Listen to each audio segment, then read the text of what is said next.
daawadayaal xilli abaaro baan ay ka jiraan gobolka Gedo gaar ahaan tuulooyinka deegaanada hoos yimaada degmada Doolo Soomaaliya maanta waxaan u kuurgalaynaa xaalad abaareed oo ka jirta tuulada Cabdilaxo oo hoos yimaada degmada Doolo Soomaaliya halkaas oo dadkii xoolaha ku nool ay u dhamaanayaan abaaraha ka jira deegaanka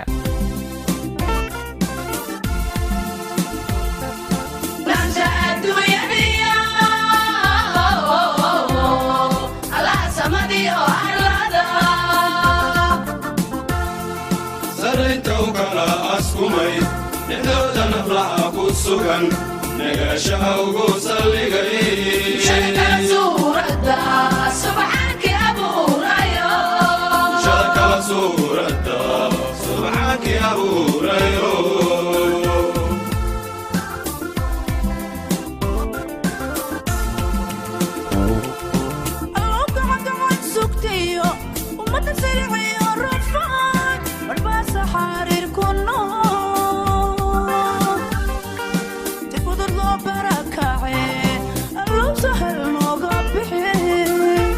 xilli abaar ba'an ay ka jirto Soomaaliya guud ahaan gobolka Gedo waxa uu ka mid yahay meelaha ay abaartu si daran u saamaysay degmada Doolo Soomaaliya oo ay hoos yimaadaan tuulooyin badan ayaa waxa tuulooyinka inta badan laga dareemayaa saameynta abaarta balse maanta warbixintan waxaan ku eegaynaa tuulada Cabdilaxo oo 12 kiiloomitir u jirta degmada Doolo Soomaaliya oo dadkii xoolaha ay wajahayaan xaalad halis ah oo ay sababtay abaarta ka jirta guud ahaan deegaanka tuuladan oo horay uga jirin adeegyada aasaasiga sida waxbarasho caafimaad iyo ilaha biyaha laga cabo ayaa haddana waxaa tuuladan laga dareemayaa saameynta abaarta dadka tuuladan ayaa u badan xoolo dhaqato balse xoolihii ay dhaqan jireen ayaa waxay kaga dhamaadeen abaarta ka jirta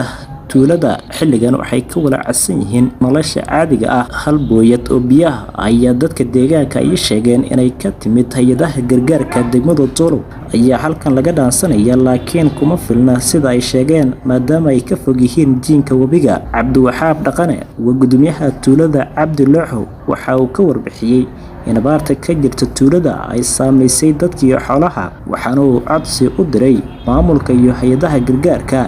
inay il gaar ah ku eegaan tuulada magacayga waxaa la yiraahdaa Cabdiwaxaab Dhaqane mataan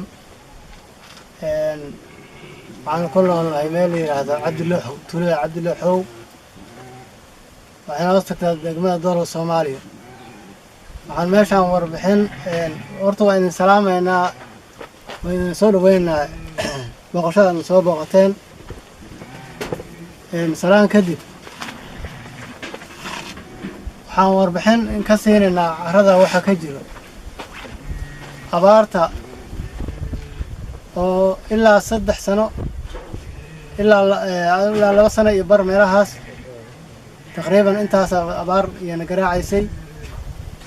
abaartan haddii ilaahay unbaa uu naga qaadi karo ilaahay unbaa ka codsanaynaa inuu naga qaado dadku waxay ku tiirsanaayeen xoolay ku tiirsanaayeen xoolihii ay ku tiirsanaayeen aad bay xaaladooda u adag tahay kulley dadka islaamka ah ama dawladda Soomaaliya iyo hay'adaha waxaan u sheegaynaa in meeshan aad ay xaaladeeda ay aad u adag tahay ilaahay subxaanahu wa tacaala baana loo cawdaa oo inuu naga qaado aan ka rajeynaynaa ilaahay baan codsanaynaa inuu naga qaado hooyo Zainab Sheekale waxay ka mid tahay bulshada ku nool tuuladan waxaana ay iga warbixisay inay xoolihii ay dhaqan jireen aysan maanta gacantooda ku jirin oo abaartu ka baabiisay oo afka la aad lahayd nafsi yaan ku joognaa noloshiina waxay ku tiirsantahay xiligan noloshanada maxay ku tiirsantahay maxay xoolaha ku tiirsanta xoolihii caano male cad male oo hilib la qasho male caano male ayaga waa iska baqbaqtinaya waa saad u arkaysa maam waxaad warbixin guud naga siisaa xaaladda abaaraha ee ka jirta tuulada Cabdilaxo abaar baa hadda ka jira 4 sano u dambeysay wadanka roob qaabil kamid ay tuulada ku tiirsanayna waxay ahaayeen xoolaha hadda ay ka xaaladooda meel xasiin maraysan okay maamulka ka jira degmada Doolo iyo hay'adaha gargaarka gargaar soo gaarsiin ma jiraan biyahaas hadda maanta indhaheenna aad ku arkayseen iyo bil iyo laba bilood macna ku horeysa bacaas biyo noo yimid iyo maamulka degmada iyo ilaa iyo heer federaal waxaan ka codsanaynaa wixii kaalmo in soo gaarsiin karaan inay soo gaarsiiyaan ilaahay ka dhigo abaaraha ka jira gobolka Gedo ayaa inta badan saameyn ku yeeshay dadka ku nool miyiga kuwaas oo xoolihii ay dhaqan jireen ay kaga dhamaadeen abaaraha ka jira gobolka Gedo gaar ahaan tuulooyinka hoos yimaada degmada Soomaaliya